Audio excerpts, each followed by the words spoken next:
the things you hear 1,000 times when you're growing up, that's what you believe. And like no amount of facts or attempts to change your mind will really work, with rare exception, right? But that's why the religion you are is almost always the religion of your parents.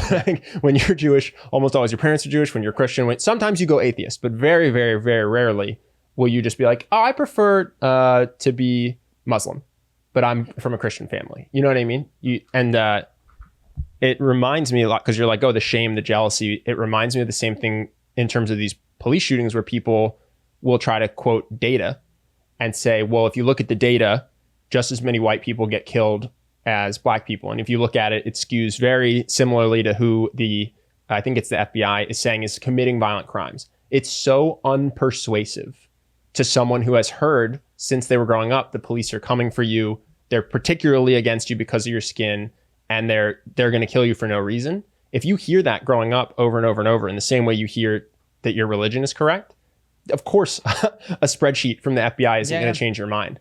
And that's just what that made me think of. Is like, yeah, if your culture tells you over and over and over again that you shouldn't date a woman unless she's had a certain amount of sexual partners or less, and you hear it over and over and over again growing up, nothing is good. This podcast isn't going to change your mind. Mm-hmm. Data's not going to change your mind.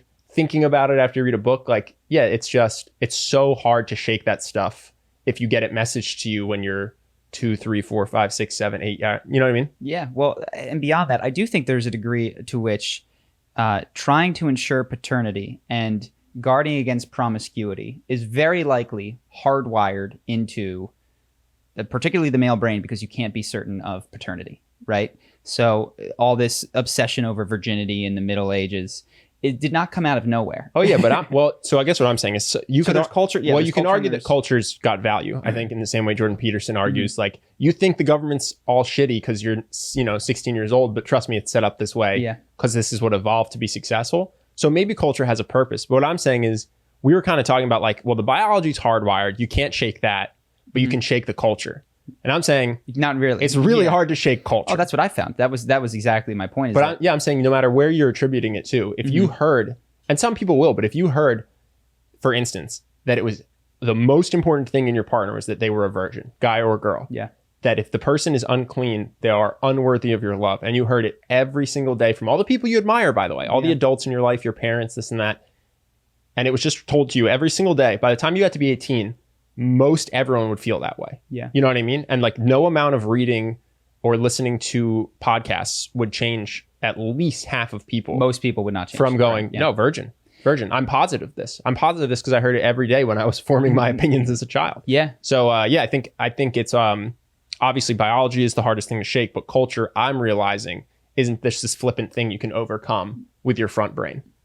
Yeah, but I mean, I've tried in various areas of my life, and it was this naive, not totally, it was kind of a blank slate idea that I could think my way to what logically the best way to live was, what logically ought to make me upset with someone and shouldn't make me upset in all sorts of different areas of life. And that by just reinforcing that and thinking it, that I would change my actual reaction. And in the last several years, I've learned to accept at some level some of the things that I've tried to change about myself and go, no, that is going to be how I feel. Doesn't mean that I need to scream, rage, or express these emotions in any sort of destructive way, but that I then need to plan a life around this piece of myself that is relatively fixed. Yeah. Like, I'm not going to be adjusting this personally. And that doesn't mean that I get to foist these ideals onto other people. Like, if there's a new generation that isn't raised with the same cultural baggage that I had when I was raised in the 90s, God, that's amazing for them. Yeah. But I'm not necessarily going to get rid of mine because I have a history, and they're in there. You know? No, and I think it's similarly, because we've talked about like, what's the solution to today's problems? Is it based on race? Is it based on socioeconomics? Is it based on, and I think the one thing that I guess people should appreciate is, like, even if you think the data lines up such that it's not actually skewing racist in terms of police brutality, like whatever your belief on that is, if someone grew up hearing that it was, your data isn't going to persuade them. And to the effect that you think they're dumb for that, that's how everyone finds their religion. So like, just, I guess, have some empathy for people who are like, I'm being gunned down and hunted in the streets. And you're like, no, look at this pie chart. It's like, listen, your pie chart might be right. It might be wrong. But the person feels that way for the exact same way that religious people find their religion and you find what you're looking for in a Patriotic people sexual find their partner. patriotism, Exactly. Why you or think that- your country's the best country. Yeah. And some people are listening to this and going, well, I'm an atheist and I don't think my country's the best. So some people can not think this. And you're right. And some people, by the way, grow up in this culture but don't think this. So you'll find Black Americans saying that it's not necessarily racism that's leading to all of this police overrepresentation shootings. and yeah. But when you find someone who does think that, I'm just saying, like, this is why it's the exact same.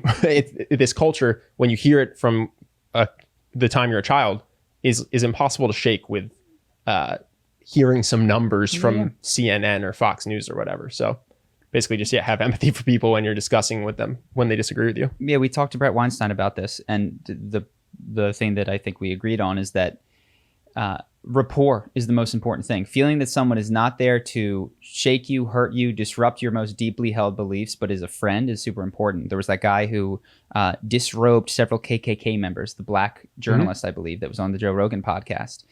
And he did it not by telling them and showing them statistics about black people, but by slowly over time signaling through his behavior and his actions that he was a friend. And it was only with that rapport that he was able to penetrate that shell of belief that kept anybody else out. And all the statistics, I mean, statistics bounce off of that shell, you know, nobody cares. Yes, and we've talked about this, but so many of our beliefs about things that we have really, if you're not a climate scientist and you have a strong opinion about global warming, I think you need to pause and realize that that is based on signals of authority and frequency that you've heard something. It is not based, unless you are a climate scientist who has read these papers or written them yourself, on any sort of deep understanding that we ought to base things off. It's based off of a majority rule of your insular community. And maybe that insular community is the 97% of scientists or 93 that are quoted. But quite frankly, even when people bring that statistic up, I say 93% of who? Just to point out that they have no idea. They heard that number on the news somewhere and have a really, really like heartfelt belief about this because they've seen a couple of pieces of anecdotal evidence. And frequency. That's what I've seen. Frequency is everything, especially when you're little. Hope that you guys enjoyed that clip. If you want to see more like this and have us do more podcasts, we are 100% funded by our generous patrons. And if you'd like to contribute, there's a link in the description, and we'll have one pop up on the screen right here so that we can do more podcasts where we have fun conversations and hopefully some deep ones like this. Either way, hope that you enjoyed the video, and I will see you in the next one.